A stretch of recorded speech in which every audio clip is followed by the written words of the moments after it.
അന്ന് വെള്ളിയാഴ്ചയായിരുന്നു. കോഴിക്കോട് നഗരത്തിലെ തിരക്കുകളെല്ലാം ഒഴിഞ്ഞ് മാവൂർ റോഡും മാനാഞ്ചിറയും ഉറക്കത്തിലേക്ക് വഴുതി വീണ സമയം. സൈബർ പാർക്കിലെ എൻ്റെ ഓഫീസിലെ എയർ കണ്ടീഷണറിൻ്റെ മൂളൽ മാത്രമായിരുന്നു ആ മുറിയിൽ ആകെ ഉണ്ടായിരുന്ന ശബ്ദം. ലാപ്ടോപ്പ് സ്ക്രീനിലെ വെളിച്ചം കണ്ണുകളെ നീറ്റിക്കാൻ തുടങ്ങിയപ്പോഴാണ് ഞാൻ സമയം നോക്കിയത്. രാത്രി 11:15. സാധാരണഗതിയിൽ ഈ സമയത്ത് ഞാൻ എരിഞ്ഞിപ്പാലത്തെ ഫ്ലാറ്റിലെത്തി സുഖമായി ഉറങ്ങേണ്ടതാണ്. പക്ഷേ കഴിഞ്ഞ കുറച്ച് ദിവസങ്ങളായി ഉറക്കം എന്നെ ഉപേക്ഷിച്ചു പോയിരുന്നു.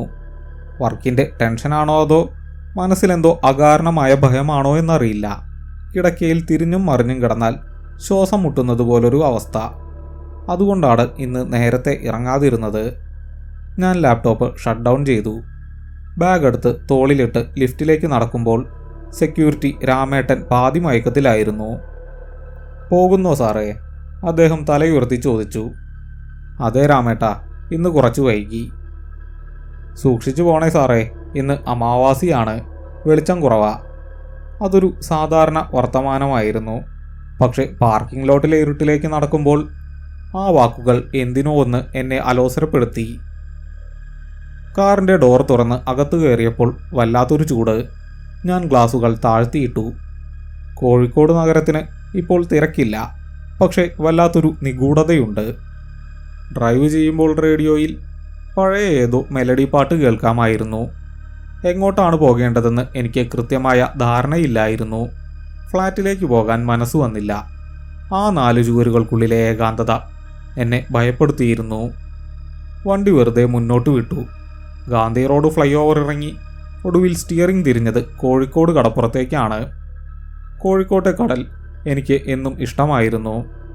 പകൽ സമയത്തെ ഉപ്പിലിട്ടതിൻ്റെയും തിരക്കിൻ്റെയും ബഹളങ്ങളില്ലാത്ത രാത്രിയിലെ കടൽ, അതിന് വല്ലാത്തൊരു ഗാംഭീര്യമുണ്ട്. പഴയ കടൽപ്പാലത്തിൻ്റെ അവശിഷ്ടങ്ങൾ ഇരുട്ടിലൊരു അസ്ഥികൂടം പോലെ തലയുയർത്തി നിൽക്കുന്നത് കാണാം. സൗത്ത് ബീച്ചിൻ്റെ അറ്റത്തുള്ള പാർക്കിംഗ് ഗ്രൗണ്ട് വിജനമായിരുന്നു. ദൂരെ ലയൺസ് പാർക്കിന് സമീപം ഒരു ലൈറ്റ് മിന്നിപ്പുകയുന്നുണ്ട്. അതൊഴിച്ചാൽ ചുറ്റും കനത്ത ഇരുട്ട്. കാർ നിർത്തി ഞാൻ പുറത്തിറങ്ങി. സമയം 11:45. തണുത്ത കാറ്റ് വീശുന്നുണ്ട്. കടലും ആകാശവും ചക്രവാളത്തിൽ ഒന്നിച്ചു കലർന്ന് കറുത്ത ഒരു മതിലുപോലെ നിൽക്കുന്നു. തകർന്നു വീണ കടൽപ്പാലത്തിൻ്റെ തൂണുകളിൽ തിരമാലകൾ ആഞ്ഞടിക്കുന്ന ശബ്ദം ഭീതിജനകമായിരുന്നു. ഉപ്പിലിട്ടതിൻ്റെയും മീനിൻ്റെയും മണം കാറ്റിൽ കലർന്നിരുന്നു. ഞാൻ ചെരുപ്പൂരി കാറിൽ വെച്ചു. നഗ്നപാതനായി മണലിലൂടെ നടക്കാൻ തുടങ്ങി. മണലിന് ചെറിയൊരു തണുപ്പുണ്ട്. ഓരോ അടി വയ്ക്കുമ്പോഴും കാലുകൾ മണലിൽ പൂണ്ടുപോകുന്നു. ദൂരെ തിരമാലകൾ അലറുന്ന ശബ്ദം മാത്രം. കടൽ ശാന്തമല്ല. അമാവാസി ആയതുകൊണ്ടാവാം തിരകൾക്ക് ശക്തി കൂടുതലാണ്. ആകാശം മേഘാവൃതമാണ്. നിലാവില്ല. ഞാൻ വെള്ളത്തിനടുത്തേക്ക് പോയില്ല. തിരകൾ വന്നു തൊടാത്ത ഉണങ്ങിയ മണലിൽ ഒരിടത്ത് ഞാനിരുന്നു. കാറ്റിൽ എൻ്റെ ഷർട്ട് പറക്കുന്നുണ്ടായിരുന്നു. പോക്കറ്റിൽ നിന്ന് സിഗരറ്റ് പാക്കറ്റ് എടുത്തു. പക്ഷെ കത്തിക്കാൻ തോന്നിയില്ല. വെറുതെ ഇരുട്ടിലേക്ക്, ആ പഴയ പാലത്തിൻ്റെ അവശിഷ്ടങ്ങളിലേക്ക് നോക്കിയിരുന്നു. മനസ്സ് സാവധാനം ശാന്തമാകുന്നത് ഞാൻ അറിഞ്ഞു. ഓഫീസിലെ ഫയലുകളും ഡെഡ് ലൈനുകളും എല്ലാം മാഞ്ഞുപോയി. മുന്നിൽ ഇരമ്പുന്ന കടൽ മാത്രം. പ്രകൃതിയുടെ ഈ വന്യമായ രൂപം കാണുമ്പോൾ നമ്മളെത്ര നിസാരരാണെന്ന് തോന്നിപ്പോകും. സമയം കടന്നുപോയത് ഞാൻ അറിഞ്ഞില്ല. ഒരുപക്ഷെ 10-15 മിനിറ്റ് കഴിഞ്ഞിട്ടുണ്ടാകും. പെട്ടെന്നാണ് അത് സംഭവിച്ചത്. അതുവരെ വീശിയടിച്ച കാറ്റ് ഒരു സ്വിച്ച് ഇട്ടതുപോലെ പെട്ടെന്ന് നിന്നു. അതൊരു സാധാരണ മാറ്റമായിരുന്നില്ല. മരവിപ്പിക്കുന്ന ഒരു നിശബ്ദത പെട്ടെന്ന് അന്തരീക്ഷത്തിൽ നിറഞ്ഞു. തിരമാലകളുടെ ശബ്ദം പോലും മാഞ്ഞുപോയതുപോലെ. ചെവിയിൽ വല്ലാത്തൊരു മൂളൽ. മർദ്ദം മാറുമ്പോൾ ഉണ്ടാകുന്നത് പോലൊരു അസ്വസ്ഥത. എനിക്ക് ചുറ്റുമുണ്ടായിരുന്ന സാധാരണ തണുപ്പ് മാറി. അതികഠിനമായ തണുപ്പ് അനുഭവപ്പെടാൻ തുടങ്ങി. അത് ചർമ്മത്തിന് പുറത്തല്ല, മറിച്ച് എല്ലുകൾക്കുള്ളിലാണ് അനുഭവപ്പെട്ടത്. ഞാൻ അറിയാതെ കൈകൾ കൂട്ടിപ്പിടിച്ചു.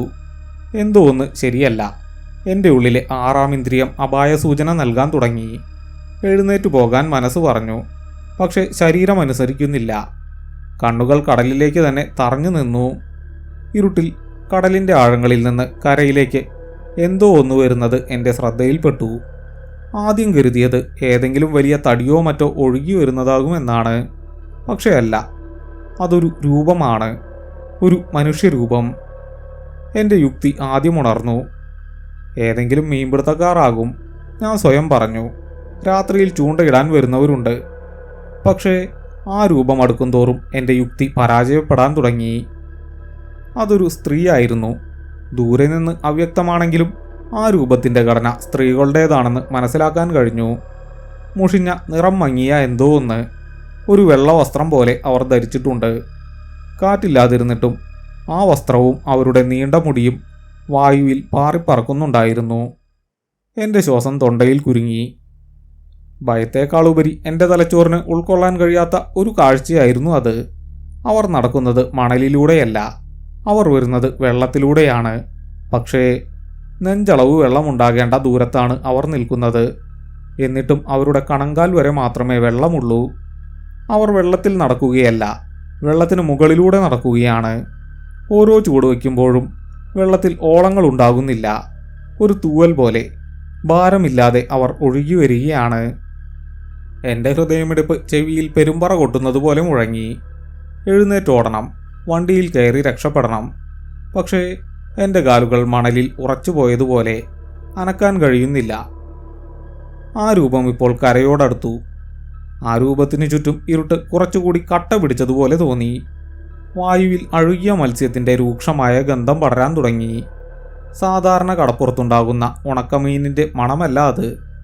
ദിവസങ്ങളോളം പഴകിയ ചീഞ്ഞളിഞ്ഞ മാംസത്തിൻ്റെ മനം പുരട്ടുന്ന ഗന്ധം. ഞാൻ മൂക്കുപൊത്തി. ആ സ്ത്രീ ഇപ്പോൾ മണലിലേക്ക് കയറി എൻ്റെ 10 മീറ്റർ അകലെ. അവർക്ക് മുഖമില്ലായിരുന്നു. അല്ല, മുഖം മുടികൊണ്ട് മറച്ചിരിക്കുകയാണ്. നനഞ്ഞൊട്ടിയ നീണ്ട മുടിയിഴകൾ മുഖത്തിന് മുന്നിലേക്ക് വീണ് കിടക്കുന്നു. അതിലൂടെ ഒന്നും എനിക്ക് കാണാൻ കഴിഞ്ഞില്ല. പെട്ടെന്ന് അവർ നിന്നു. ആ നനഞ്ഞ മുടിയിഴകൾക്കിടയിലൂടെ ഒരു ശബ്ദം. അത് കാറ്റാണോ അതോ തേങ്ങലാണോ എന്ന് തിരിച്ചറിയാൻ കഴിഞ്ഞില്ല. അനൂപ്, എൻ്റെ പേര്. ഈ വിജനമായ കടപ്പുറത്ത് പാതിരാത്രിയിൽ അപരിചിതമായ ഒരു രൂപം എൻ്റെ പേര് വിളിച്ചിരിക്കുന്നു. എൻ്റെ രക്തം മരവിച്ചുപോയി. ആരാണിവർ? ഇവർക്ക് എന്നെ എങ്ങനെ അറിയാം? ഞാൻ വിറയലോടെ ചോദിക്കാൻ ശ്രമിച്ചു. ആരാ അത്? ശബ്ദം പുറത്തു വന്നില്ല. വായ തുറന്നെങ്കിലും കാറ്റ് മാത്രം പുറത്തു വന്നു. ആ രൂപം സാവധാനം കൈ ഉയർത്തി. വിളറിയ നീല നിറം കലർന്ന മെലിഞ്ഞ കൈകൾ. വിരലുകൾക്ക് അസ്വാഭാവികമായ നീളമുണ്ടായിരുന്നു. നഖങ്ങൾ കറുത്തിരുന്നു. അവർ എൻ്റെ നേരെ വിരൽ ചൂണ്ടി. പിന്നീട് മനുഷ്യസാധ്യമല്ലാത്ത വേഗതയിൽ അവർ എൻ്റെ അടുത്തേക്ക് കുതിച്ചു. നടക്കുകയായിരുന്നില്ല, വായുവിൽ തെന്നി നീങ്ങുകയായിരുന്നു. കണ്ണിമവയ്ക്കുന്ന നേരത്തിനുള്ളിൽ അവർ എൻ്റെ തൊട്ടുമുന്നിലെത്തി. ആ ദുർഗന്ധം എന്നെ ശ്വാസം മുട്ടിച്ചു. അവരുടെ മുഖം എൻ്റെ മുഖത്തോട് ചേർത്ത് പിടിച്ചു. മുടിയിഴകൾ എൻ്റെ മുഖത്ത് സ്പർശിച്ചു. ഐസ് പോലെയുള്ള തണുത്ത നനഞ്ഞ മുടിയിഴകൾ. ഒരു നിമിഷം ആ മുടിയിഴകൾക്കിടയിലൂടെ ഞാൻ ആ കണ്ണുകൾ കണ്ടു. അവിടെ കൃഷ്ണമണികൾ ഉണ്ടായിരുന്നില്ല. പകരം 2 കറുത്ത ഗർത്തങ്ങൾ മാത്രം. അതിനുള്ളിൽ നിന്ന് കടൽ വെള്ളം കെട്ടിക്കിടക്കുന്നു. എൻ്റെ ബോധം മറയും മുമ്പ് ഞാൻ അനുഭവിച്ചത് എൻ്റെ ഇടതു കൈത്തണ്ടയിൽ മുറുകെ പിടിച്ച ആ തണുത്ത കൈകളുടെ സ്പർശനമാണ്. എല്ലുകൾ നുറുങ്ങുന്ന വേദന, ഒപ്പം കാതുകൾ തകർക്കുന്ന ഒരു നിലവിളിയും. പിന്നെ എല്ലാം ഇരുട്ട്. ആരോ വിളിക്കുന്നത് കേട്ടാണ് ഞാൻ കണ്ണുകൾ തുറക്കുന്നത്. കണ്ണുകൾ തുറക്കുമ്പോൾ കണ്ണിന് വല്ലാത്ത നീറ്റൽ അനുഭവപ്പെട്ടു. ഞാൻ ഞെട്ടി എഴുന്നേറ്റു. ഞാൻ കാറിനുള്ളിലാണ്, ഡ്രൈവിംഗ് സീറ്റിൽ തന്നെ. ഗ്ലാസ്സിൽ ആരോ തട്ടുന്നു. ഞാൻ പരിഭ്രമത്തോടെ ചുറ്റും നോക്കി. നേരം വെളുത്തിട്ടില്ല. പുറത്തൊരു പോലീസ് ജീപ്പിൻ്റെ വെളിച്ചം. ഒരു പോലീസുകാരൻ ടോർച്ചടിച്ച് നിൽക്കുന്നു. ഞാൻ വിറയ്ക്കുന്ന കൈകളോടെ ഗ്ലാസ് താഴ്ത്തി. എന്താ സാറേ? എന്താ ഇവിടെ വണ്ടിയിൽ കിടന്നുറങ്ങുന്നത്? സമയം 3 മണി കഴിഞ്ഞു. കോർപ്പറേഷൻ ഓഫീസ് കഴിഞ്ഞാൽ പിന്നെ ഇങ്ങോട്ട് അധികം ആളുകൾ വരാത്ത സ്ഥലമാണ്, സേഫ് അല്ല, പോലീസുകാരൻ കർക്കശമായി പറഞ്ഞു. ഞാൻ അമ്പരന്നുപോയി. ഞാൻ എപ്പോഴാണ് കാറിൽ കയറിയത്? ഞാൻ ആലോചിച്ചു. എനിക്ക് ഓർമ്മ കിട്ടിയില്ല. അവസാനം ഓർമ്മയുള്ളത് മണലിലിരിക്കുന്നതും ആ രൂപം എൻ്റെ നേരെ വരുന്നതും മാത്രമാണ്. അതൊരു സ്വപ്നമായിരുന്നോ? ഞാൻ കാറിനുള്ളിൽ തന്നെ ഇരുന്ന് ഉറങ്ങിപ്പോയതാണോ? സോറി സർ, ഓഫീസിലെ ക്ഷീണം കാരണം ഒന്ന് മയങ്ങിപ്പോയതാ. ഞാൻ വിക്കി പറഞ്ഞു. ശരി, പൊയ്ക്കോളൂ, ഇനി ഇവിടെ കാണരുത്, അദ്ദേഹം പറഞ്ഞു. ഞാൻ കാർ സ്റ്റാർട്ട് ചെയ്തു. കൈകൾ വിറയ്ക്കുന്നുണ്ടായിരുന്നു. വണ്ടി തിരിച്ച് ബീച്ച് റോഡിലേക്ക് കയറുമ്പോഴും എൻ്റെ ഹൃദയമിടിപ്പ് സാധാരണ നിലയിലായിരുന്നില്ല. എല്ലാം എൻ്റെ തോന്നലാവാം. മാനസികമായ സമ്മർദ്ദം കാരണമുണ്ടായ ഒരു ഹാലുസിനേഷൻ. ഞാൻ എന്നെ തന്നെ സമാധാനിപ്പിക്കാൻ ശ്രമിച്ചു. എരിഞ്ഞിപ്പാലത്തെ ഫ്ലാറ്റിലെത്തി. ഡ്രസ്സ് പോലും മാറാതെ ഞാൻ കട്ടിലിലേക്ക് വീണു. വല്ലാത്ത ക്ഷീണം. ഉറക്കത്തിലേക്ക് വഴുതി വീഴും മുമ്പ് ദാഹം തോന്നി. വെള്ളം കുടിക്കാൻ ഞാൻ എഴുന്നേറ്റു. കുപ്പിയിലെ വെള്ളം കുടിക്കുമ്പോൾ ചുണ്ടിലെന്തോ തടഞ്ഞു. ഉപ്പ്, കഠിനമായ ഉപ്പുരുചി. ഞാൻ വായ തുടച്ചു. എൻ്റെ ചുണ്ടിലും മുഖത്തും ഉപ്പ് പറ്റിപ്പിടിച്ചിരിക്കുന്നു. ഞാൻ കാറിലിരിക്കുകയായിരുന്നല്ലോ, പിന്നെങ്ങനെ എൻ്റെ മുഖത്ത് ഉപ്പുവെള്ളം വന്നു? ഞാൻ സംശയത്തോടെ ബാത്റൂമിലെ കണ്ണാടിയിൽ നോക്കി. എൻ്റെ മുഖം വിളറിയിരിക്കുന്നു. കണ്ണുകൾക്ക് താഴെ കറുപ്പ് പടർന്നിരിക്കുന്നു. പക്ഷെ എന്നെ ഞെട്ടിച്ചത് അതല്ല. എൻ്റെ ഷർട്ടിൻ്റെ കോളറിൽ കഴുത്തിന് തൊട്ടു താഴെ കുറച്ച് നനഞ്ഞ മണൽ പറ്റിയിരിക്കുന്നു. ഞാൻ ഷർട്ട് ഊരി നോക്കി. എൻ്റെ ഇടതുകൈ തണ്ടയിൽ കൃത്യം അവിടെ നീല നിറത്തിൽ 5 വിരലുകൾ അമർന്നതിൻ്റെ പാട് തെളിഞ്ഞു കിടക്കുന്നു. ഒരു മനുഷ്യൻ്റെ കൈപ്പത്തിക്ക് ഉണ്ടാക്കാൻ കഴിയുന്നതിലും വലിയ പാടുകൾ. ഞാൻ ആ പാടിൽ തൊട്ടുനോക്കി. അവിടെ ഇപ്പോഴും തണുപ്പുണ്ട്. കടലിൻ്റെ അടിത്തട്ടിലെ മരവിപ്പിക്കുന്ന തണുപ്പ്. ബാത്റൂമിലെ ടാപ്പ് ഞാൻ തുറന്നു. വെള്ളം വരുന്നുണ്ടായിരുന്നു. പക്ഷെ ആ വെള്ളം സിങ്കിൽ വീഴുമ്പോൾ ഉണ്ടാകുന്ന ശബ്ദത്തിന് ഒരു മാറ്റം. അതൊരു ടാപ്പിലെ വെള്ളത്തിൻ്റെ ശബ്ദമായിരുന്നില്ല. ദൂരെ എവിടെയോ തിരമാലകൾ അടിക്കുന്ന ശബ്ദമായിരുന്നു അത്. ഞാൻ വേഗം ടാപ്പ് അടച്ചു. പക്ഷെ ആ ശബ്ദം നിന്നില്ല. എൻ്റെ ഫ്ലാറ്റിൻ്റെ ചുവരുകൾക്കുള്ളിൽ എവിടെ നിന്നോ ആ ശബ്ദം വരുന്നു. കടൽ എനിക്കൊപ്പം വന്നിരിക്കുന്നു.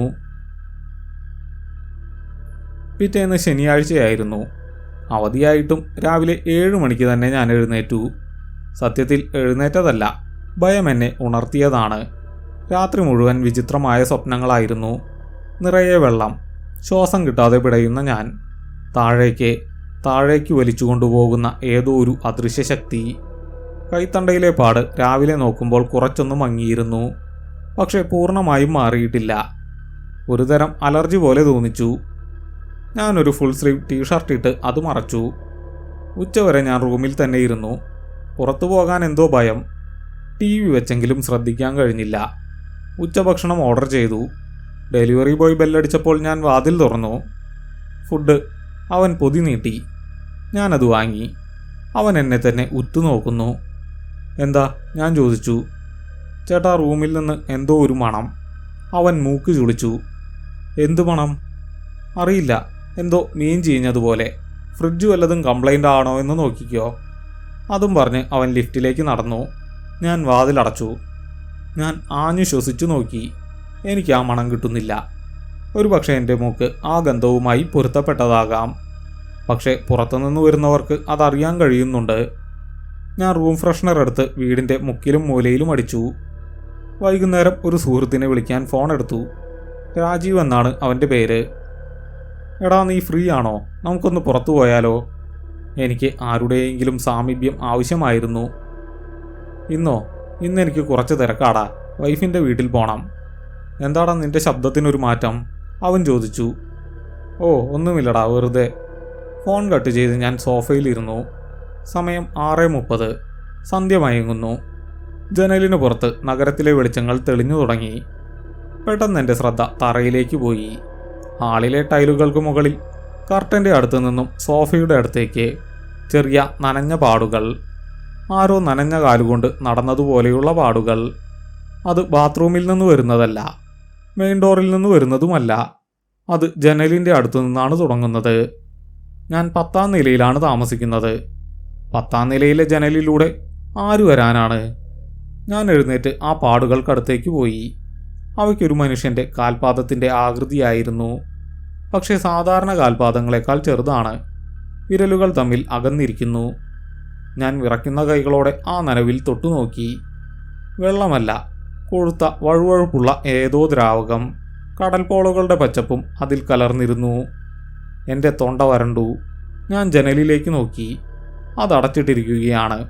ലോക്ക് ചെയ്തിട്ടുണ്ട്. പിന്നെങ്ങനെ? പെട്ടെന്ന് എൻ്റെ ബെഡ്റൂമിൽ നിന്ന് ഒരു ശബ്ദം കേട്ടു. എന്തോ ഒന്ന് താഴെ വീഴുന്ന ശബ്ദം. ഞാൻ ഞെട്ടിത്തിരിഞ്ഞു. എൻ്റെ ഹൃദയം പടപടാ ഇടിക്കാൻ തുടങ്ങി. ഞാൻ വീട്ടിലൊറ്റയ്ക്കാണ്. വേറെ ആരുമില്ല. ഞാൻ പതുക്കെ ബെഡ്റൂമിലേക്ക് നടന്നു. വാതിൽ പാതി തുറന്നു കിടക്കുകയാണ്. ഞാൻ വാതിൽ തള്ളി തുറന്നു. മുറിയിൽ അസ്വാഭാവികമായി ഒന്നുമില്ല. പക്ഷേ എൻ്റെ സൈഡ് ടേബിളിലിരുന്ന ഫോട്ടോ ഫ്രെയിം താഴെ വീണ് കിടക്കുന്നു. അത് ഞാനും എൻ്റെ അനിയത്തിയും കൂടി പണ്ടെടുത്ത ഫോട്ടോയാണ്. ഞാൻ അതെടുത്തു നോക്കി. ഫ്രെയിം പൊട്ടിയിട്ടില്ല, ഗ്ലാസ് പൊട്ടിയിട്ടില്ല. പക്ഷേ ഫോട്ടോയ്ക്കുള്ളിൽ എൻ്റെ രൂപം വ്യക്തമാണ്. പക്ഷേ എൻ്റെ അനിയത്തിയുടെ രൂപം അത് മങ്ങിയിരിക്കുന്നു. അല്ല, മങ്ങിയതല്ല, വെള്ളം വീണ് കുതിർന്നതുപോലെ ആ ഭാഗം മാത്രം ചീർത്തിരിക്കുന്നു. ഫോട്ടോ ഫ്രെയിമിന് പുറത്ത് വെള്ളമില്ല. ഗ്ലാസിനകത്താണ് ഫോട്ടോ നനഞ്ഞിരിക്കുന്നത്. എൻ്റെ കൈകൾ വിറയ്ക്കാൻ തുടങ്ങി. ഫോട്ടോ ഫ്രെയിം എൻ്റെ കയ്യിൽ നിന്ന് വഴുതിപ്പോയി. അത് തറയിൽ വീണ് ചിന്നിച്ചു തറി. ആ നിമിഷം AC-യുടെ വെന്റിലൂടെ ഒരു തണുത്ത കാറ്റ് എൻ്റെ മുഖത്തേക്ക് വീശി. ആ കാറ്റിലൊരു ശബ്ദമുണ്ടായിരുന്നു. അവ്യക്തമായ എന്നാൽ തീവ്രമായ ഒരു മന്ത്രിക്കൽ. തിരികെ വരൂ. ഞാൻ തിരിഞ്ഞു നോക്കി. ആരുമില്ല. പക്ഷേ എൻ്റെ കട്ടിലിൻ്റെ വിരിപ്പിൽ കൃത്യം നടുവിലായി വലിയൊരു വട്ടത്തിൽ നനവ് പടരുന്നുണ്ടായിരുന്നു. കടും നീല നിറത്തിലുള്ള ഉപ്പുവെള്ളം. അതിൻ്റെ നടുവിൽ ഒരു പിടി കടൽമണലും ചെറിയൊരു കക്കയും കിടക്കുന്നു. എൻ്റെ സുരക്ഷിതമായ കോട്ട എന്ന് ഞാൻ വിശ്വസിച്ചിരുന്ന ഈ ഫ്ലാറ്റ് ഇപ്പോൾ സുരക്ഷിതമല്ലെന്ന് എനിക്ക് മനസ്സിലായി. അവൾ വന്നിരിക്കുന്നു. അവൾ ആരാണെന്നോ അവൾക്ക് എന്താണ് വേണ്ടതെന്നോ എനിക്കറിയില്ല. പക്ഷെ അവൾ മടങ്ങിപ്പോകാൻ ഉദ്ദേശിക്കുന്നില്ല. ആ നനഞ്ഞ വിരിപ്പിലേക്ക് നോക്കി ഞാൻ എത്ര നേരം നിന്നു എന്നറിയില്ല. യുക്തിയും ഭയവും തമ്മിലുള്ള മൽപ്പിടുത്തമായിരുന്നു എൻ്റെ മനസ്സിനുള്ളിൽ. 10ാം നിലയിലെ പൂർണ്ണമായും അടച്ചിട്ട ആ മുറിയിൽ കട്ടിലിൻ്റെ നടുവിൽ എങ്ങനെ ഉപ്പുവെള്ളം വരും? അതും കടൽ മണ്ണും കക്കയും സഹിതം. എനിക്കവിടെ നിൽക്കാൻ കഴിയില്ലെന്ന് ഉറപ്പായി. ഞാൻ അലമാരയിൽ നിന്ന് എൻ്റെ ബാഗ് വലിച്ചെടുത്തു. 2 ജോഡി ഡ്രസ്സും ലാപ്ടോപ്പും അതിലേക്ക് വാരിയിട്ടു. പേഴ്സും കാറിൻ്റെ താക്കോലും എടുക്കുമ്പോൾ കൈകൾ വിറയ്ക്കുന്നുണ്ടായിരുന്നു. തിരികെ നോക്കാൻ ഞാൻ ഭയപ്പെട്ടു. ആ മുറിയിലെ വായുവിന് ഇപ്പോൾ കനം കൂടിയിട്ടുണ്ട്. ശ്വസിക്കുമ്പോൾ ശ്വാസകോശത്തിൽ ഉപ്പുകാറ്റ് തറയ്ക്കുന്നത് പോലെ. ഞാൻ ഹാൾ കടന്ന് വാതിലിനടുത്തേക്ക് നടന്നു. പോകുന്ന വഴിയിൽ എൻ്റെ കാലുകൾ തെന്നി. നേരത്തെ കണ്ട ആ നനഞ്ഞ പാദമുദ്രകൾ. അവ ഇപ്പോൾ ഹാളിൽ നിന്ന് എൻ്റെ ബെഡ്റൂമിൻ്റെ വാതിൽക്കലേക്ക് വന്നിരിക്കുന്നു. അവ എണ്ണത്തിൽ കൂടിയിരിക്കുന്നു. ഞാൻ ഷൂസ് പോലും ഇടാൻ നിന്നില്ല. സ്ലിപ്പറും ഇട്ട് വാതിൽ തുറന്ന് പുറത്തിറങ്ങി. ലിഫ്റ്റിൻ്റെ ബട്ടൺ അമർത്തി കാത്തിരിക്കുമ്പോൾ ഓരോ നിമിഷവും ഓരോ യുഗമായി തോന്നി. ഇടനാഴിയിലെ ട്യൂബ് ലൈറ്റ് ഇടയ്ക്കിടെ മിന്നുന്നുണ്ട്. എൻ്റെ നിഴൽ ഭിത്തിയിൽ നീണ്ടു നിവർന്നു കിടക്കുന്നു. ലിഫ്റ്റ് എത്തി. വാതിൽ തുറന്നു. ആരുമില്ല. പക്ഷേ ലിഫ്റ്റിനുള്ളിൽ കയറിയപ്പോൾ എനിക്ക് തോന്നി ഞാൻ തനിച്ചല്ല എന്ന്. ലിഫ്റ്റിൻ്റെ സ്റ്റീൽ ഭിത്തികളിൽ നേർത്ത നനവുണ്ടായിരുന്നു. ഫാനിലൂടെ വരുന്ന കാറ്റിന് ആ പഴയ മത്സ്യഗന്ധം. ഞാൻ ഗ്രൗണ്ട് ഫ്ലോറിലെ ബട്ടൺ അമർത്തി. വാതിലടഞ്ഞു. ലിഫ്റ്റ് താഴേക്ക് ഇറങ്ങാൻ തുടങ്ങി. പെട്ടെന്ന് ലിഫ്റ്റ് ഒന്ന് കുലുങ്ങി. ലൈറ്റ് അണഞ്ഞു. കരിങ്കൽ ഗുഹയിൽ അകപ്പെട്ടതുപോലെ കൂരിരുട്ട്. എൻ്റെ ഹൃദയം നിലച്ചുപോയെന്ന് തോന്നി. ഹലോ, ആരെങ്കിലും ഉണ്ടോ? ഞാൻ അലറി വിളിച്ചു. മൊബൈലിൻ്റെ ടോർച്ച് തെളിയിക്കാൻ ശ്രമിച്ചു. വിറയൽ കാരണം പാറ്റേൺ ലോക്ക് തുറക്കാൻ കഴിയുന്നില്ല. ഇരുട്ടിൽ എൻ്റെ തൊട്ടുപിന്നിൽ, കൃത്യം എൻ്റെ കഴുത്തിന് പിന്നിലായി ഒരു ശ്വാസം. നനഞ്ഞ തണുത്ത ശ്വാസം. ആരോ എൻ്റെ ചെവിയോട് ചേർന്ന് നിൽക്കുന്നു. ഒരു മുടിയിഴ എൻ്റെ കവിളിലൂടെ ഉരസി താഴേക്ക് വീണു. എനിക്ക് തിരിഞ്ഞു നോക്കാൻ ധൈര്യമുണ്ടായിരുന്നില്ല. ശരീരം മുഴുവൻ മരവിച്ചു. ആ നിമിഷം ലിഫ്റ്റ് വീണ്ടും പ്രവർത്തിച്ചു. ലൈറ്റ് വന്നു. ഞാൻ വെപ്രാളത്തോടെ പിന്നിലേക്ക് തിരിഞ്ഞു. ആരുമില്ല. പക്ഷേ ലിഫ്റ്റിൻ്റെ നിലത്ത് എൻ്റെ ഉപ്പൂറ്റിക്ക് തൊട്ടു പിന്നിലായി ഒരു ചെറിയ വട്ടത്തിൽ വെള്ളം കെട്ടിക്കിടക്കുന്നു. ഗ്രൗണ്ട് ഫ്ലോറിലെത്തിയതും ഞാൻ ഓടി കാറിൽ കയറി. പാർക്കിംഗ് ലോട്ടിൽ നിന്ന് വണ്ടി പുറത്തെടുക്കുമ്പോൾ ഞാൻ തീരുമാനിച്ചിരുന്നു ഇനി ഈ ഫ്ലാറ്റിലേക്ക് മടങ്ങില്ല. കോഴിക്കോട് നഗരത്തിലെ തിരക്കേറിയ ഒരു ഹോട്ടലിലാണ് ഞാൻ മുറിയെടുത്തത്. റിസപ്ഷനിലെ പെൺകുട്ടി എന്നെ സംശയത്തോടെ നോക്കി. എൻ്റെ വേഷം അലസമായിരുന്നു. മുഖത്ത് ഭയവും. സാർ, ID കാർഡ്, അവൾ ചോദിച്ചു. ഞാൻ ID കൊടുത്തു. റൂം കീ വാങ്ങി മുകളിലേക്ക് പോയി. അവിടെ ആ ഹോട്ടൽ മുറിയിലെ വെളുത്ത വെളിച്ചത്തിൽ അപരിചിതമായ ആ അന്തരീക്ഷത്തിൽ എനിക്ക് അല്പം ആശ്വാസം തോന്നി. ഇവിടെ കടലില്ല. ഇവിടെ ഓർമ്മകളില്ല. ഞാൻ കുളിച്ചു. ചൂടുവെള്ളം ദേഹത്ത് വീണപ്പോൾ പേശികൾ അയഞ്ഞു. പക്ഷെ കണ്ണാടിയിൽ നോക്കിയപ്പോൾ എൻ്റെ ആശ്വാസം വീണ്ടും മാഞ്ഞുപോയി. കൈത്തണ്ടയിലെ ആ പാട് അതിപ്പോൾ നീലയല്ല, കറുത്തിരിക്കുന്നു. അതൊരു സാധാരണ പാടായിരുന്നില്ല. തൊലിപ്പുറത്താരോ പച്ച കുത്തിയതുപോലെ ആ വിരലുകളുടെ പാട് തെളിഞ്ഞു നിൽക്കുന്നു. പിറ്റേന്ന് ഞായറാഴ്ചയായിരുന്നു. രാവിലെ തന്നെ ഞാൻ ഉണർന്നു. അല്ലെങ്കിൽ രാത്രി എപ്പോഴോ മയങ്ങിപ്പോയ ഞാൻ ഞെട്ടി എഴുന്നേൽക്കുകയായിരുന്നു. കൈ നീറുന്നുണ്ടായിരുന്നു. ഞാൻ ആദ്യം ചെയ്തത് നഗരത്തിലെ പ്രശസ്തനായ ഒരു ഡെർമറ്റോളജിസ്റ്റിനെ കാണാൻ പോവുകയാണ്. ഇതൊരു രോഗമാണ് എന്ന് വിശ്വസിക്കാനായിരുന്നു എനിക്ക് താല്പര്യം. മനസ്സിൻ്റെ തോന്നലല്ല, മറിച്ച് ശരീരത്തിലെ എന്തെങ്കിലും. ഡോക്ടർ മാത്യു എൻ്റെ കൈത്തണ്ടയിലേക്ക് ടോർച്ചടിച്ചു നോക്കി. അദ്ദേഹം നെറ്റി ചുളിച്ചു. ഇതെപ്പോൾ പറ്റിയതാണ്? 2 ദിവസം മുമ്പ് ഉറങ്ങി എഴുന്നേറ്റപ്പോൾ കണ്ടതാണ്. ഞാൻ കള്ളം പറഞ്ഞു. ഡോക്ടർ എന്നെ സംശയത്തോടെ നോക്കി. ഉറക്കത്തിൽ പറ്റിയതാണെന്നോ? അനൂപ്, ഇതൊരു സാധാരണ അലർജിയോ റാഷോ അല്ല. ഇത് കണ്ടിട്ട്... അദ്ദേഹം ഒന്ന് നിർത്തി. വീണ്ടും ആ പാടിൽ അമർത്തി നോക്കി. ഞാൻ വേദന കൊണ്ട് പുളഞ്ഞു. ഇത് കണ്ടിട്ട് ആരോ ബലമായി പിടിച്ചതുപോലെയുണ്ട്. Forceful grip. രക്തക്കുഴലുകൾ പൊട്ടിയിട്ടുണ്ട്. ഉറക്കത്തിൽ ആരെങ്കിലും കയ്യിൽ പിടിച്ചിരുന്നോ? എൻ്റെ തൊണ്ട വരണ്ടു. ഇല്ല ഡോക്ടർ, ഞാൻ തനിച്ചായിരുന്നു. ഡോക്ടർ കുറച്ചു നേരം ആലോചിച്ച് നിന്നു. പിന്നെ കമ്പ്യൂട്ടറിൽ മരുന്ന് കുറിച്ചു. എന്തായാലും ഒരു ഓയിൽമെൻറ്റ് തരാം, പിന്നെ ഒരു പെയിൻ കില്ലറും. 2 ദിവസം കഴിഞ്ഞിട്ടും മാറിയില്ലെങ്കിൽ നമുക്കൊരു എക്സ്റേ എടുക്കാം. എല്ലിനെന്തെങ്കിലും ക്ഷതം പറ്റിയോ എന്ന് നോക്കാമല്ലോ, അദ്ദേഹം പറഞ്ഞു. ക്ലിനിക്കിൽ നിന്നിറങ്ങുമ്പോൾ മരുന്ന് കുറിപ്പടി എൻ്റെ കയ്യിലിരുന്ന് വിറയ്ക്കുന്നുണ്ടായിരുന്നു. ശാസ്ത്രം പോലും പറയുന്നു ആരോ എന്നെ പിടിച്ചതാണെന്ന്. അതെൻ്റെ തോന്നലല്ല. ഉച്ചയോടെ ഞാൻ ഒരു കഫേയിൽ കയറി. ചുറ്റും ആളുകളുണ്ട്. സംസാരങ്ങൾ, ചിരികൾ, കോഫി മെഷീനിൻ്റെ ശബ്ദം. ഈ ബഹളങ്ങൾക്കിടയിലിരിക്കുമ്പോൾ എനിക്ക് സുരക്ഷിതത്വം തോന്നി. ഞാൻ ലാപ്ടോപ്പ് തുറന്നു. എനിക്ക് അറിഞ്ഞേ തീരൂ. ഞാൻ ഗൂഗിളിൽ ടൈപ്പ് ചെയ്തു, missing woman cases in Kozhikode beach last 10 years. 100 കണക്കിന് വാർത്തകൾ, മുങ്ങിമരണങ്ങൾ, ആത്മഹത്യകൾ. ഞാൻ സെർച്ച് കുറച്ചുകൂടി കൃത്യമാക്കി. Night mysterious death, beach, unidentified body. അരമണിക്കൂർ നേരത്തെ തിരച്ചിലിനൊടുവിൽ പഴയൊരു ഓൺലൈൻ പത്രവാർത്തയിൽ എൻ്റെ കണ്ണുടക്കി. വാർത്തയുടെ തലക്കെട്ട് ഇതായിരുന്നു: കോഴിക്കോട് കടപ്പുറത്ത് കാണാതായ യുവതിക്ക് വേണ്ടിയുള്ള തിരച്ചിൽ അവസാനിപ്പിച്ചു. ഞാൻ വാർത്തയിലെ തീയതി നോക്കി. കൃത്യം 1 വർഷം മുമ്പ്. ഞാൻ ആ വാർത്ത വായിച്ചു. IT ഉദ്യോഗസ്ഥയായ കോഴിക്കോട് സ്വദേശിനി സന്ധ്യ എന്ന 24-കാരി സുഹൃത്തുക്കളോടൊപ്പം ബീച്ചിൽ എത്തിയതായിരുന്നു. രാത്രി വൈകി കടൽക്കരയിൽ തനിച്ചിരിക്കുമ്പോഴാണ് കാണാതായത്.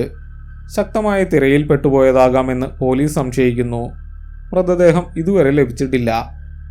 താഴെ ഒരു ഫോട്ടോയും ഉണ്ടായിരുന്നു. മാഞ്ഞു തുടങ്ങിയ ഒരു പാസ്പോർട്ട് സൈസ് ഫോട്ടോ. ചിരിക്കുന്ന മുഖം, തിളങ്ങുന്ന കണ്ണുകൾ. പക്ഷെ ആ ഫോട്ടോ കണ്ടപ്പോൾ എൻ്റെ നെഞ്ചിലൂടെ ഒരു മിന്നൽ പിണർ കടന്നുപോയി. ആ കണ്ണുകൾ, ഇന്നലെ രാത്രി നനഞ്ഞ മുടിയിഴകൾക്കിടയിലൂടെ എന്നെ നോക്കിയ അതേ കണ്ണുകൾ. കൃഷ്ണമണികളില്ലാത്ത ഇരുണ്ട ഗർത്തങ്ങൾ പോലെ എനിക്ക് തോന്നിയ അതേ കണ്ണുകൾ. അത് സന്ധ്യയായിരുന്നു. ഞാൻ ആ പേജ് സ്ക്രോൾ ചെയ്തു. താഴെ ഒരു വരി കൂടി ഉണ്ടായിരുന്നു.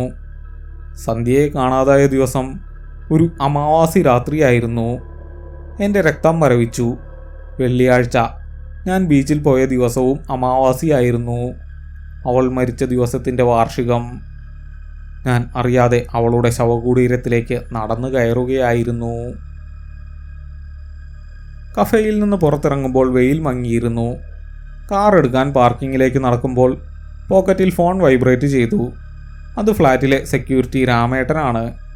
ഹലോ രാമേട്ട. സാർ റൂമിലില്ലേ? രാമേട്ടൻ്റെ ശബ്ദത്തിൽ എന്തോ പന്തികേടുണ്ട്. ഇല്ല, ഞാൻ പുറത്താണ്. എന്തു പറ്റി? അല്ല സാറേ, 10ാം നിലയിലെ സാറിൻ്റെ ഫ്ലാറ്റിൽ നിന്ന് വെള്ളം ലീക്ക് ചെയ്യുന്നുണ്ടെന്ന് താഴത്തെ നിലയിലെ താമസക്കാർ പരാതി പറഞ്ഞു. ഞാൻ വന്ന് നോക്കിയപ്പോൾ വാതിൽ പൂട്ടിയിരിക്കുക. പക്ഷെ വാതിലിൻ്റെ അടിയിലൂടെ ഇടനാഴിയിലേക്ക് വെള്ളം ഒഴുകി വരുന്നുണ്ട്. ഞാൻ സ്തംഭിച്ചുപോയി. വെള്ളമോ? ഞാൻ പൈപ്പെല്ലാം അടച്ചതാണല്ലോ രാമേട്ട. അറിയില്ല സാറേ, നല്ല ഉപ്പുവെള്ളത്തിൻ്റെ മണമുണ്ട്. സാറൊന്ന് വേഗം വരുമോ? നമുക്ക് ഫ്ലാറ്റ് ഒന്ന് തുറന്നു നോക്കാലോ. ഞാൻ ഫോൺ കട്ട് ചെയ്തു. അവൾ അവിടെയുണ്ട്, എൻ്റെ ഫ്ലാറ്റിൽ. എന്നെ കാത്തിരിക്കുകയാണ്. എനിക്ക് പോകാൻ കഴിയില്ല, പക്ഷേ പോകാതിരിക്കാനും കഴിയില്ല. എൻ്റെ സാധനങ്ങൾ, എൻ്റെ ജീവിതം എല്ലാം അവിടെയാണ്. പക്ഷേ രാമേട്ടൻ പറഞ്ഞ ആ വാക്ക്, ഉപ്പുവെള്ളം. 10ാം നിലയിലെ ഫ്ലാറ്റിൽ എവിടെ നിന്ന് ഉപ്പുവെള്ളം? ഞാൻ കാർ സ്റ്റാർട്ട് ചെയ്തു. പക്ഷെ ഫ്ലാറ്റിലേക്കല്ല പോയത്. എനിക്കൊരാളെ കാണണമായിരുന്നു. ഇത്തരം കാര്യങ്ങളിൽ അറിവുള്ള ആരെങ്കിലും? എൻ്റെ പഴയ കോളേജ് സുഹൃത്ത് വിനയൻ. അവനൊരു ജേർണലിസ്റ്റാണ്, ക്രൈം റിപ്പോർട്ടർ. അവൻ ഇതേക്കുറിച്ച് എന്തെങ്കിലും അറിയാതിരിക്കില്ല. ഞാൻ വിനയനെ വിളിച്ചു. എടാ, എനിക്ക് നിന്നെ ഒന്ന് കാണണം, അത്യാവശ്യമാണ്. എന്താ അനൂപ്, ശബ്ദത്തിനൊരു ടെൻഷൻ? ഞാൻ പ്രസ് ക്ലബിലുണ്ട്, നീ ഇങ്ങോട്ട് വാ, അവൻ പറഞ്ഞു. പ്രസ് ക്ലബിലെ മങ്ങിയ വെളിച്ചത്തിലിരുന്ന് ഞാൻ വിനയനോട് എല്ലാം പറഞ്ഞു, തുടക്കം മുതൽ ഒടുക്കം വരെ. എൻ്റെ കയ്യിലെ പാടവനെ കാണിച്ചു. വിനയൻ അത് കുറേ നേരം നോക്കി മിണ്ടാതെ ഇരുന്നു. അവൻ്റെ മുഖത്തെ പരിഹാസം സാവധാനം ഗൗരവത്തിന് വഴിമാറി. അനൂപ്, നീ തമാശ പറയുന്നതല്ലെന്ന് നിന്റെ മുഖം കണ്ടാൽ അറിയാം. സന്ധ്യ, ആ കേസ് എനിക്ക് ഓർമ്മയുണ്ട്. ബോഡി കിട്ടിയിട്ടില്ല എന്നത് സത്യമാണ്. അവൻ സിഗരറ്റ് കത്തിച്ചു. പുക ഊതി വിട്ടുകൊണ്ട് അവൻ പറഞ്ഞു, പക്ഷേ ആ കേസിൽ പത്രത്തിൽ വരാത്ത ഒരു കാര്യമുണ്ട്. ഞാൻ ആകാംക്ഷയോടെ അവനെ നോക്കി. എന്താ അത്? ഞാൻ ചോദിച്ചു. സന്ധ്യ മരിക്കുന്നതിന് ഒരാഴ്ച മുമ്പ് അവൾ പോലീസിൽ ഒരു പരാതി കൊടുത്തിരുന്നു. തന്നെ ആരോ ഫോളോ ചെയ്യുന്നുണ്ടെന്ന്. ആര്? അറിയില്ല. പക്ഷെ അവൾ പറഞ്ഞത് എവിടെ പോയാലും ഒരു നനഞ്ഞ മണം തന്നെ പിന്തുടരുന്നു എന്നായിരുന്നു. അവൾക്ക് ഭ്രാന്താണെന്ന് പറഞ്ഞ് പോലീസ് അത് തള്ളി. അത് കേട്ട് എൻ്റെ കയ്യിൽ ചായ ഗ്ലാസ് വിറച്ചു. ചായ തുളുമ്പി മേശപ്പുറത്ത് വീണു. നനഞ്ഞ മണം. ഞാൻ മന്ത്രിച്ചു. അതെ, പിന്നെ ഒരു കാര്യം കൂടി. വിനയൻ എൻ്റെ കണ്ണുകളിലേക്ക് നോക്കി. അവളെ കാണാതാകുന്നതിന് തലേ ദിവസം അവളുടെ ഫ്ലാറ്റിലെ വാട്ടർ ടാങ്കിൽ നിന്ന് ഉപ്പുവെള്ളമാണ് വന്നത്. കോർപ്പറേഷൻ വെള്ളം കലങ്ങിയതാകുമെന്നാണ് എല്ലാവരും കരുതിയത്. ഞാൻ തളർന്ന് കസാരയിലേക്ക് ചാരി. ഇത് സന്ധ്യയിൽ തുടങ്ങിയതല്ല. സന്ധ്യയും ഒരു ഇരയായിരുന്നു. ഇപ്പോൾ ഞാനും. നീ ഇനി ആ ഫ്ലാറ്റിലേക്ക് പോകണ്ട, വിനയൻ പറഞ്ഞു. ഇന്ന് എൻ്റെ വീട്ടിൽ നിൽക്കാം. പക്ഷെ എനിക്കറിയാമായിരുന്നു ഞാൻ എവിടെ പോയാലും കാര്യമില്ലെന്ന്. ലിഫ്റ്റിൽ, ഹോട്ടൽ മുറിയിൽ, കാറിൽ, എവിടെയും അവൾക്ക് എത്താൻ കഴിയും. കാരണം അവൾ പിന്തുടരുന്നത് സ്ഥലത്തെയല്ല, എന്നെയാണ്. എൻ്റെ കൈത്തണ്ടയിലെ ഈ പാട്, അതൊരു മുറിവല്ല, അതൊരു അടയാളപ്പെടുത്തലാണ്. അവളുടെ സ്വന്തം എന്ന് തെളിയിക്കുന്ന ഒരു മുദ്ര. വിനയൻ്റെ വീട്ടിലെ ഗസ്റ്റ് റൂമിൽ ഞാൻ ഇരിക്കുകയായിരുന്നു. പുറത്ത് മഴ പെയ്യാൻ തുടങ്ങിയിരുന്നു. മഴയുടെ ശബ്ദം എനിക്ക് അസ്വസ്ഥതയുണ്ടാക്കി. ഓരോ തുള്ളിയും ജനലിൽ വീഴുമ്പോൾ ആരോ വിരലുകൊണ്ട് മുട്ടുന്നത് പോലെ. ഞാൻ ജനൽ കർട്ടൻ നീക്കി പുറത്തേക്ക് നോക്കി. സ്ട്രീറ്റ് ലൈറ്റിൻ്റെ വെളിച്ചത്തിൽ മഴയത്ത് നനഞ്ഞു നിൽക്കുന്ന റോഡ്. ഗേറ്റിന് പുറത്ത് ആ വെളിച്ചത്തിൽ ഒരു രൂപം നിൽക്കുന്നു. വെള്ള വസ്ത്രം ധരിച്ച, മുടി മുന്നിലേക്കിട്ട ഒരു സ്ത്രീ. അവർ കുട പിടിച്ചിട്ടില്ല. മഴയത്ത് പൂർണ്ണമായും നനഞ്ഞു നിൽക്കുകയാണ്. അവർ ഗേറ്റിലേക്ക് നോക്കി നിൽക്കുകയല്ല. അവർ കൃത്യമായി ഞാൻ നിൽക്കുന്ന ജനലിന് നേരെ തലയുയർത്തി നോക്കി നിൽക്കുകയാണ്. ദൂരെയാണെങ്കിലും എനിക്ക് കാണാം. അവരുടെ ചുറ്റും മഴവെള്ളം ഒഴുകിപ്പോകുന്നില്ല. അവർ നിൽക്കുന്നിടത്ത് വെള്ളം കെട്ടിക്കിടക്കുകയാണ്. സാവധാനം അവർ ഗേറ്റ് കടന്ന് ഉള്ളിലേക്ക് നടക്കാൻ തുടങ്ങി. ഗേറ്റ് പൂട്ടിയിരിക്കുകയായിരുന്നു. പക്ഷെ അവർക്കതൊരു തടസ്സമായില്ല. അവർ ഇരുമ്പ് ഗേറ്റിനുള്ളിലൂടെ ഒരു പുക പോലെ നുഴഞ്ഞു കയറി. ഞാൻ കർട്ടൻ വലിച്ചിട്ടു. ശ്വാസം കിട്ടാതെ ഞാൻ വിനയനെ വിളിക്കാൻ ഓടി. വാതിൽ തുറന്നപ്പോൾ കണ്ട കാഴ്ച എന്നെ മരവിപ്പിച്ചു. വീടിനുള്ളിലെ ഇടനാഴിയിൽ തറയിൽ വിരിച്ച കാർപ്പറ്റിൽ നനഞ്ഞ കാൽപ്പാടുകൾ. അവ ഹാൾ വഴി എൻ്റെ മുറിയുടെ വാതിലിന് നേരെ വന്നിരിക്കുന്നു. വാതിലിൻ്റെ വിടവിലൂടെ ഉപ്പുവെള്ളം മുറിയിലേക്ക് കിനിഞ്ഞിറങ്ങാൻ തുടങ്ങിയിരുന്നു. എൻ്റെ കാലൊച്ച കേട്ട് വിനയൻ ഹാളിലേക്ക് വന്നു. എന്താടാ, അവൻ ചോദിച്ചു. വിനയൻ്റെ ചോദ്യം എൻ്റെ ചെവിയിൽ മുഴങ്ങിയെങ്കിലും മറുപടി പറയാൻ എനിക്ക് ശബ്ദം കിട്ടിയില്ല. ഞാൻ വിറയ്ക്കുന്ന കൈ ചൂണ്ടി വാതിലിന് താഴേക്ക് കാണിച്ചു കൊടുത്തു. എന്താടാ, പാമ്പ് വല്ലതും? വിനയൻ സംശയത്തോടെ അങ്ങോട്ട് നോക്കി. പിന്നെ അവൻ കണ്ടു വാതിലിൻ്റെ വിടവിലൂടെ ഉള്ളിലേക്ക് അരിച്ചിറങ്ങുന്ന കറുത്ത ദ്രാവകം. ഓ, വെള്ളം കയറിയോ? ഞാൻ പറഞ്ഞില്ലേ നിന്നോട് ജനലടച്ചിടാൻ. നല്ല മഴയാ പുറത്ത്, വിനയൻ അലോസരത്തോടെ പറഞ്ഞു. അവൻ വേഗം വാതിലിനടുത്തേക്ക് നടന്നു. വേണ്ട, തൊടരുത്. ഞാൻ അറിയാതെ അലറിപ്പോയി. വിനയൻ ഞെട്ടി എന്നെ നോക്കി. എന്താടാ നിനക്ക്? ഇതൊന്ന് തുടച്ചു കളയട്ടെ, കാർപ്പറ്റ് നാശമാകും. അവൻ കുനിഞ്ഞ് ആ വെള്ളത്തിൽ കൈതൊട്ടു. ആ നിമിഷം അവൻ്റെ മുഖഭാവം മാറുന്നത് ഞാൻ കണ്ടു. ദേഷ്യം മാറി മുഖത്ത് അത്ഭുതവും പിന്നെ ഭയവും പടർന്നു. അവൻ പെട്ടെന്ന് കൈ പിൻവലിച്ചു. ഇതെന്താ ഇത്ര തണുപ്പ്? അവൻ വിരലുകൾ കൂട്ടിപ്പിടിച്ചു. ഫ്രിഡ്ജിലെ വെള്ളം പോലെ. അവൻ വിരലുകൾ മൂക്കിനോട് ചേർത്തു. ഒരു നിമിഷത്തെ നിശബ്ദത. പുറത്ത് മഴയുടെ ശബ്ദം മാത്രം. അനൂപ്, വിനയൻ്റെ ശബ്ദമിടറുന്നുണ്ടായിരുന്നു. ഇത് മഴവെള്ളമല്ല, ഇതിന് ഉണക്കമീനിൻ്റെ മണമാണ്. ആ സമയം കറണ്ട് പോയി. ഒരു മുന്നറിയിപ്പുമില്ലാതെ വീട് മുഴുവൻ ഇരുട്ടിലായി.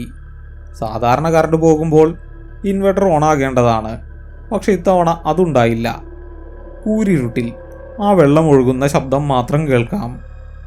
അത് വാതിലിനടിയിലൂടെ മാത്രമല്ല, ഇപ്പോൾ ഭിത്തിയുടെ വിടവുകളിലൂടെയും സ്വിച്ച് ബോർഡുകളിൽ നിന്നും കിനിഞ്ഞിറങ്ങാൻ തുടങ്ങിയിരുന്നു. നമുക്ക് പോകാം, വിനയൻ പറഞ്ഞു. അവൻ്റെ ശബ്ദത്തിലിപ്പോൾ എൻ്റെ അതേ ഭയം നിഴലിക്കുന്നുണ്ടായിരുന്നു. അവൻ മൊബൈൽ ടോർച്ച് തെളിച്ചു. എങ്ങോട്ട്? എങ്ങോട്ടെങ്കിലും, ഇവിടെ നിൽക്കാൻ പറ്റില്ല, വാ. അവൻ എൻ്റെ കയ്യിൽ പിടിച്ചു വലിച്ചു. ഞങ്ങൾ ഹാളിലേക്ക് ഇറങ്ങി. ടോർച്ചിൻ്റെ വെളിച്ചത്തിൽ കണ്ട കാഴ്ച ഭീകരമായിരുന്നു. വീടിൻ്റെ തറയിൽ എല്ലായിടത്തും വെള്ളം കെട്ടിക്കിടക്കുന്നു. ഫർണിച്ചറുകൾക്ക് മുകളിൽ നനവ് പടർന്നിരിക്കുന്നു. ചുമരുകളിൽ പൂപ്പൽ പിടിച്ചതുപോലെ കറുത്ത പാടുകൾ പടരുന്നു. നിമിഷങ്ങൾക്കുള്ളിൽ ആ വീട് വർഷങ്ങളായി അടച്ചിട്ട ഒരു പഴയ ബംഗ്ലാവ് പോലെയായി മാറിയിരുന്നു. ഞങ്ങൾ വാതിൽ തുറന്ന് പുറത്തിറങ്ങി. മുറ്റത്ത് പേമാരി പെയ്യുന്നുണ്ടായിരുന്നു.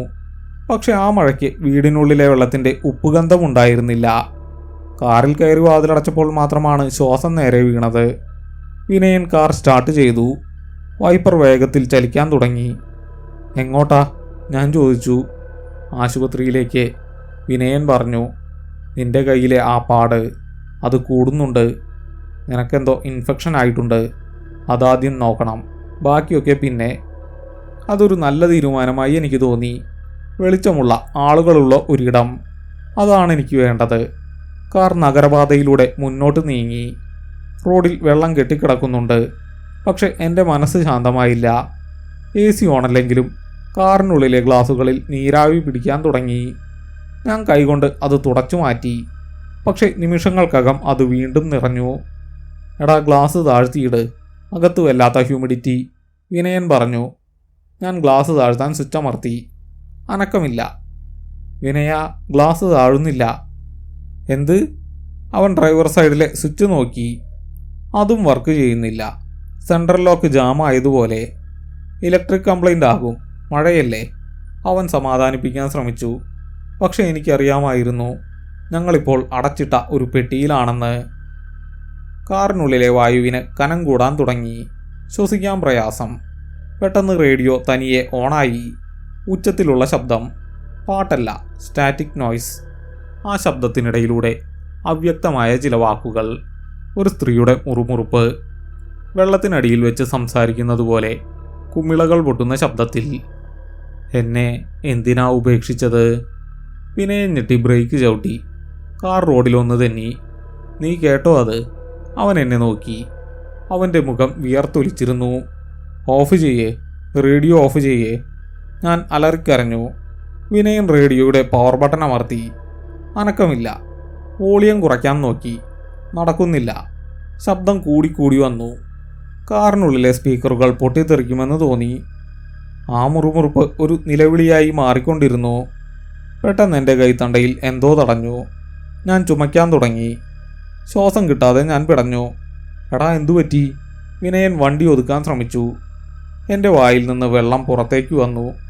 ഉമിനീരല്ല, നല്ല ഉപ്പുവെള്ളം. ഞാൻ സീറ്റിലേക്ക് ഛർദ്ദിച്ചു. കാറിനുള്ളിൽ അഴുകിയ മത്സ്യത്തിൻ്റെ ഗന്ധം നിറഞ്ഞു.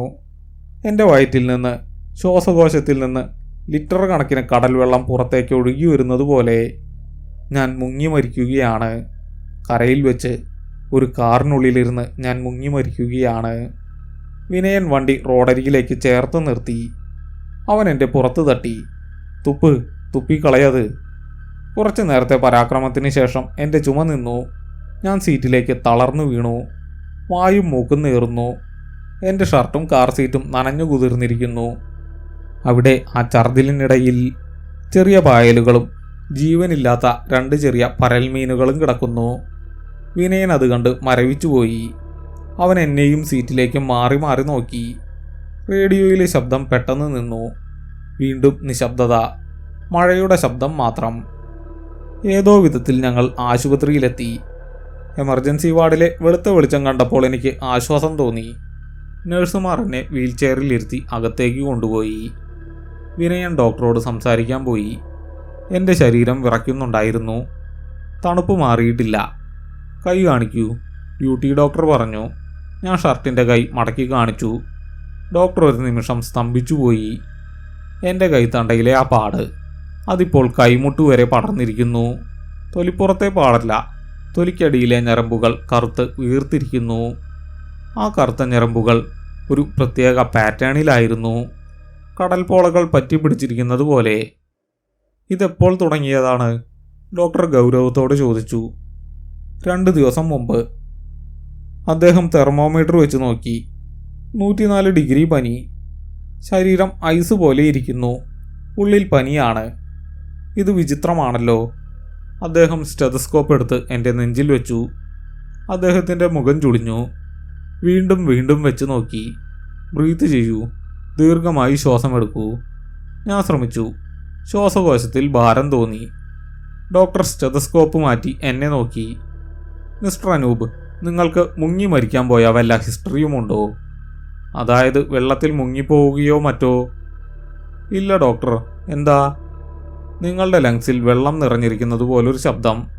ന്യൂമോണിയയുടെ ലക്ഷണമാണ്. പക്ഷേ ഇത്ര പെട്ടെന്ന്? അദ്ദേഹം പാതിയിൽ നിർത്തി.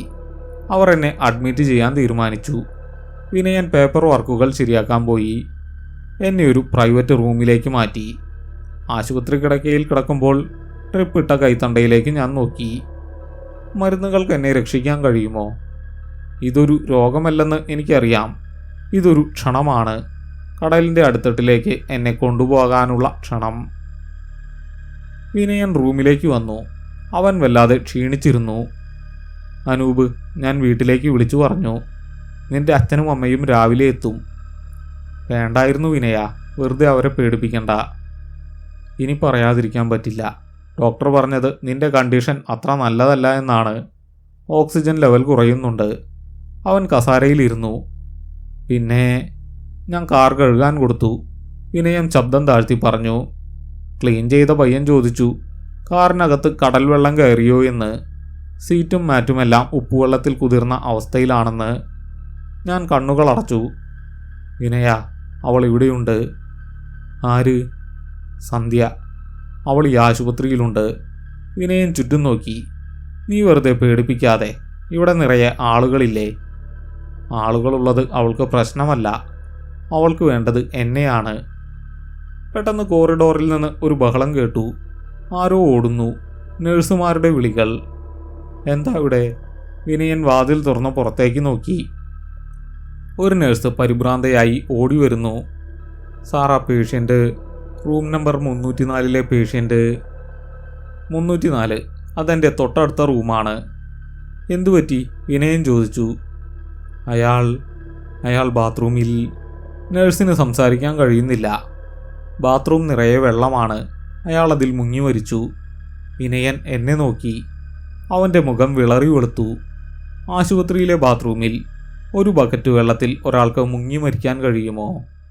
സാധാരണഗതിയിലില്ല. പക്ഷെ ആ മുറിയിലെ ബാത്റൂമിൽ നിന്ന് ഇപ്പോൾ ഒഴുകി വരുന്ന വെള്ളം, വാതിലിന് താഴെ കൂടി എൻ്റെ മുറിക്ക് മുന്നിലെ ഇടനാഴിയിലേക്ക് പടരുന്ന ആ വെള്ളം, അതിന് കറുത്ത നിറമായിരുന്നു. ഞാൻ ബെഡിൽ എഴുന്നേറ്റിരിക്കാൻ ശ്രമിച്ചു. പക്ഷെ കഴിഞ്ഞില്ല. എൻ്റെ കൈകാലുകൾ തളർന്നിരിക്കുന്നു. ശരീരത്തിന് വല്ലാത്ത ഭാരം. വെള്ളത്തിനടിയിൽ കിടക്കുന്നതുപോലെ ഒരു മർദ്ദം എൻ്റെ നെഞ്ചിൽ അനുഭവപ്പെട്ടു.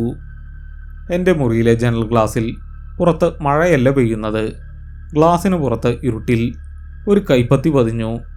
വിളറിയ നീല നിറമുള്ള നീളമുള്ള വിരലുകളുള്ള ഒരു കൈപ്പത്തി. അത് ഗ്ലാസിൽ ഉരസി. ആ ശബ്ദം മുറിയിൽ മുഴങ്ങി.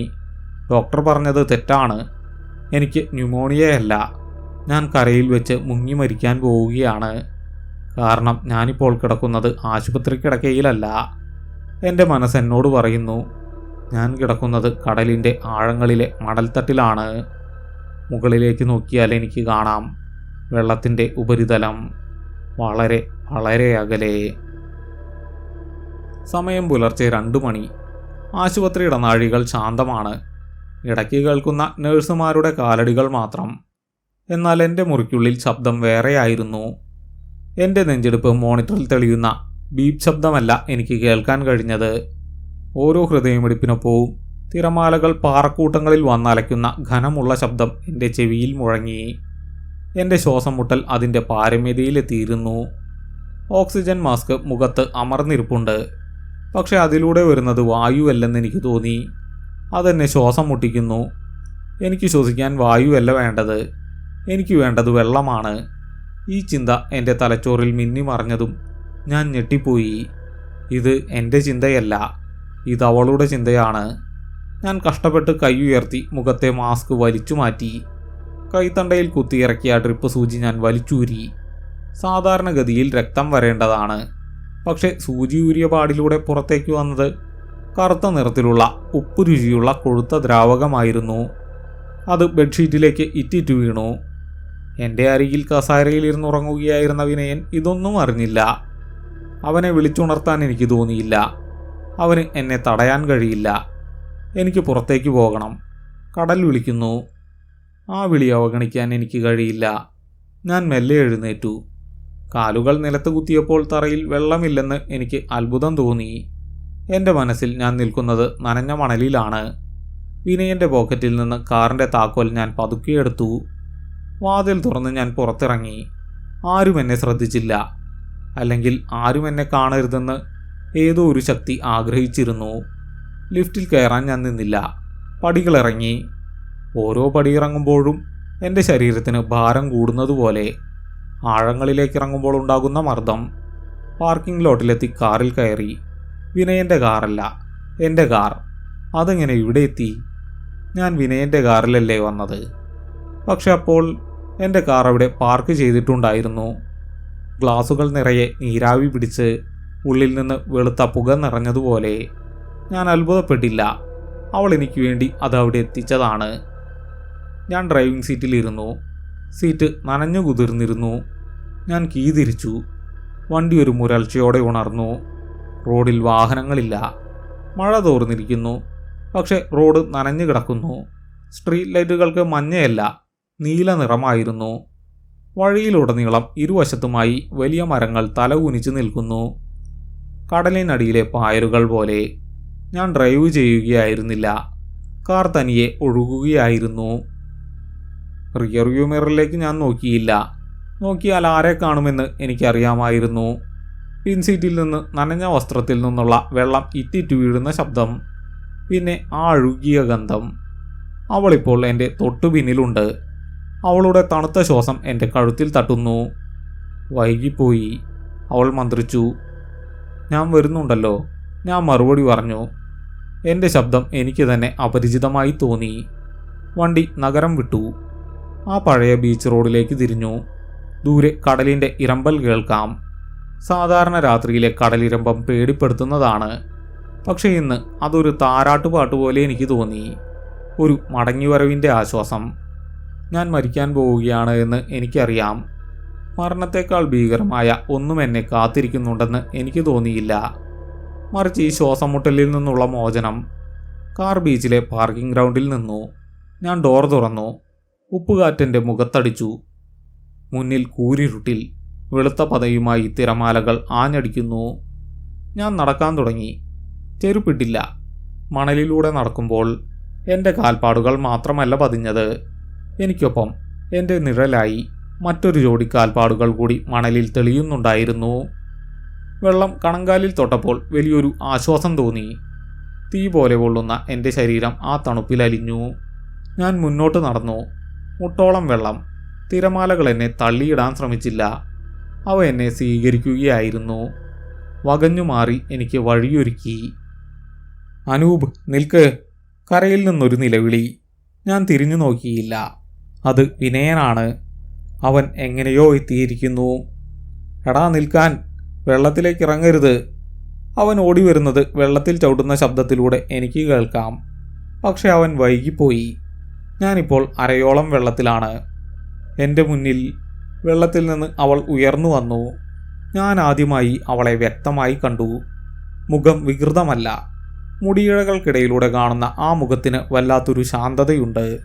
പക്ഷെ കണ്ണുകൾ, ആ കറുത്ത ഗർത്തങ്ങൾ, അതിലേക്ക് നോക്കിയാൽ പിന്നെ തിരികെ പോകാൻ കഴിയില്ല. അവൾ കൈ നീട്ടി. എൻ്റെ കൈത്തണ്ടയിലെ കറുത്ത പാടുകളുള്ള അതേ കൈ ഞാൻ അവൾക്ക് നേരെ നീട്ടി. അവൾ എൻ്റെ കയ്യിൽ പിടിച്ചു. ഐസ് പോലെ തണുത്ത പിടുത്തം. ആ നിമിഷം കരയിൽ നിന്ന് വിനയൻ എൻ്റെ ഷർട്ടിൽ കടന്നു പിടിച്ചു. വേണ്ടടാ, തിരിച്ചു വാ, അവൻ കിതച്ചുകൊണ്ട് കരഞ്ഞുകൊണ്ട് പറഞ്ഞു. എന്നെ ശക്തിയായി വലിച്ചു.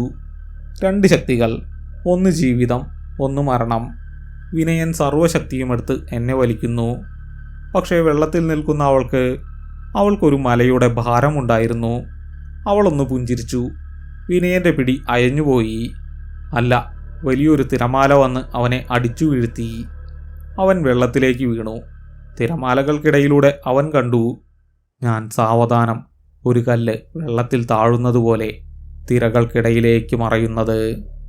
ഞാൻ ശ്വാസം പിടിച്ചു വെച്ചില്ല. വെള്ളം എൻ്റെ തലയ്ക്ക് മുകളിലെത്തിയപ്പോൾ ഞാൻ വായ തുറന്നു. ഉപ്പുവെള്ളം ശ്വാസകോശത്തിലേക്ക് ഇരച്ചു കയറി. വേദനയുണ്ടായില്ല, വെറും തണുപ്പ് മാത്രം. അവൾ എന്നെയും കൊണ്ട് താഴേക്ക്, വെളിച്ചം കടന്നു ചെല്ലാത്ത ആഴങ്ങളിലേക്ക് പോയി. 3 ദിവസത്തിന് ശേഷം പോലീസ് ജീപ്പിൻ്റെ സൈറൻ ബീച്ചിൽ മുഴങ്ങിക്കൊണ്ടിരുന്നു. വിനയൻ ദൂരെ പാർക്കെട്ടിലിരിക്കുകയായിരുന്നു. അവൻ്റെ കണ്ണുകൾ ചുവന്നിരുന്നു. കഴിഞ്ഞ 3 ദിവസമായി അവൻ ഇവിടെ തന്നെയുണ്ട്. കോസ്റ്റ് ഗാർഡിൻ്റെ ബോട്ടുകൾ കടലിൽ അരിച്ചു പെറുക്കുന്നു. സ്കൂബ ഡൈവേഴ്സ് തിരച്ചിൽ നടത്തുന്നു. പക്ഷെ അനൂപിനെ കിട്ടിയില്ല. സാർ, തീരത്തു നിന്ന് ഒരു പോലീസുകാരൻ്റെ വിളി. വിനയൻ ഞെട്ടി എഴുന്നേറ്റു. അവൻ ഓടി അങ്ങോട്ട് ചെന്നു. ആൾക്കൂട്ടം വകഞ്ഞുമാറ്റി അവൻ നോക്കി. വലയിൽ കുരുങ്ങി കരയ്ക്കടിഞ്ഞ ഒരു മൃതദേഹം.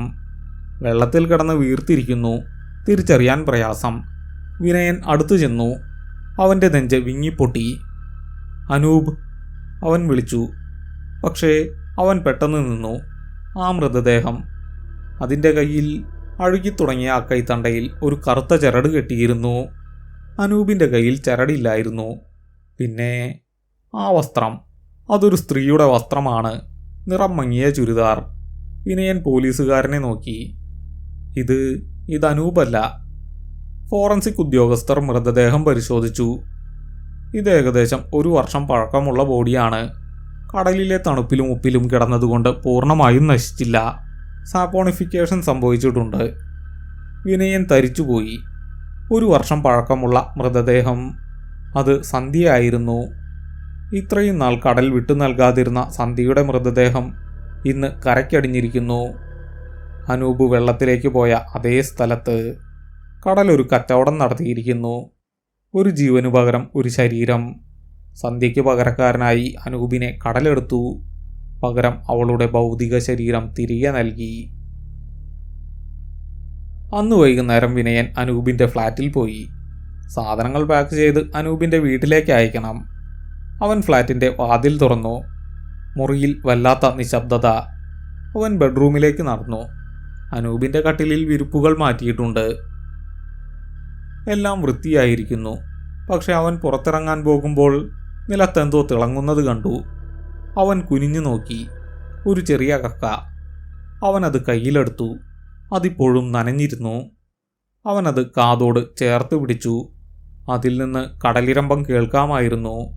പക്ഷേ സൂക്ഷിച്ചു കേട്ടപ്പോൾ ആ ഇരമ്പലിനിടയിൽ വളരെ നേർത്ത പരിചിതമായ ഒരു ശബ്ദം അവൻ കേട്ടു. അനൂപിൻ്റെ ശബ്ദം. അവൻ സഹായത്തിന് വിളിക്കുകയല്ലായിരുന്നു. അവൻ മന്ത്രിക്കുകയായിരുന്നു. ഇവിടെ നല്ല ഭംഗിയാണ്. വിനയൻ ആ കക്ക ദൂരേക്ക് വലിച്ചെറിഞ്ഞു. അവൻ ആ മുറിയിൽ നിന്ന് ഇറങ്ങിയോടി. വാതിലടയ്ക്കുമ്പോൾ അവൻ കണ്ടു നനഞ്ഞ മണൽ പതിഞ്ഞ കാൽപ്പാടുകൾ അവനെ പിന്തുടർന്ന് ലിഫ്റ്റിലേക്ക് നീളുന്നു. കടലൊരിക്കലും വിശപ്പടക്കാറില്ലല്ലോ.